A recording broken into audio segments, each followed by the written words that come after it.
Hello everyone, welcome back to my channel. Today exercise 10 from February Progressive magazine. First at the speed of 80 word per minute and then 100 word per minute. The dictation will start in next 10 seconds, so be ready for the dictation.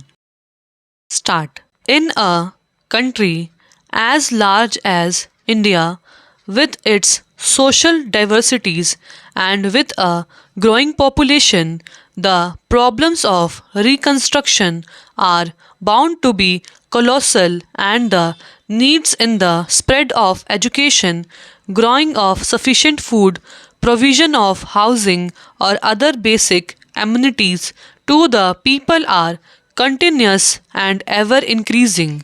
But in meeting these needs, our unshakable aim is the building of an equitable society and an economic system in which there will be no exploitation of men by men. We have yet a long way to travel before we can make any claim to success. We have resources in land, water, and minerals such as very few countries have. Even making allowance for the vagaries of the weather, the country is capable of achieving self sufficiency in regard to the basic requirements of our people. An integrated service oriented program is an essential precondition for this. I have always advocated that planning for development to be realistic has to be started from the village level. I am glad that there is today an increasing realization of the needs for this. Plans and programs are not intended to be mere assessment charts or arithmetical projections of national resources. Our commitment to the gigantic but inescapable task of the removal or poverty is a mandate for our people, and it has to be fulfilled in the quickest possible time and in the smoothest possible manner.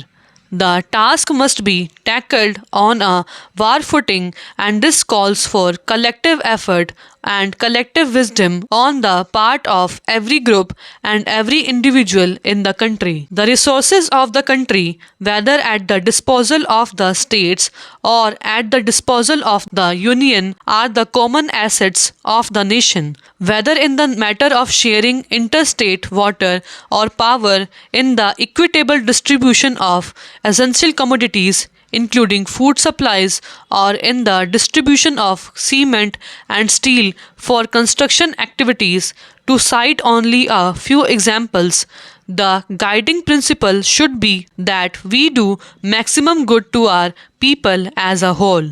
The prosperity and progress of every part of India is the concern of the whole nation. Every Indian born in this country has a right and a claim to an equal share in that prosperity and progress. The state has a duty to take special care of the weaker sections of the community and the backward areas in different parts of the country.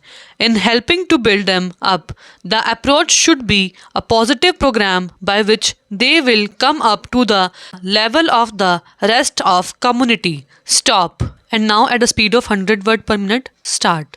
In a country as large as India, with its social diversities and with a growing population, the problems of reconstruction are bound to be colossal, and the needs in the spread of education, growing of sufficient food, provision of housing, or other basic amenities to the people are continuous and ever increasing. But in meeting these needs, our unshakable aim is the building of an equitable society and an economic system in which there will be no exploitation of men by men. We have yet a long way to travel before we can make any claim to success.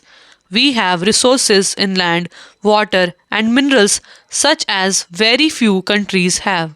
Even making allowance for the vagaries of the weather, the country is capable of achieving self sufficiency in regard to the basic requirements of our people. An integrated service oriented program is an essential precondition for this. I have always advocated that planning for development to be realistic has to be started from the village level. I am glad that there is today an increasing realization of the need for this. Plans and programs are not intended to be mere assessment charts or arithmetical projections of national resources. Our commitment to the gigantic but inescapable task of the removal of poverty is a mandate for our people, and it has to be fulfilled in the quickest possible time and in the smoothest possible manner. The task must be tackled on a war footing, and this call for collective effort and collective wisdom on the part of every group and every individual in the country. The resources of the country, whether at the disposal of the states or at the disposal of the union, are the common assets of the nation. Whether in the matter of sharing interstate water or power, in the equitable distribution of essential commodities including food supplies, or in the distribution of cement and steel for construction activities, to cite only a few examples. The guiding principle should be that we do the maximum good to our people as a whole. The prosperity and progress of every part of India is the concern of the whole nation. Every Indian born in this country has a right and a claim to an equal share in that prosperity and progress. The state has a duty to take special care of the weaker sections of the community and the backward areas in different parts of the country. In helping to build them up, the approach should be a positive program by which they will come up to the level of the rest of community. Stop.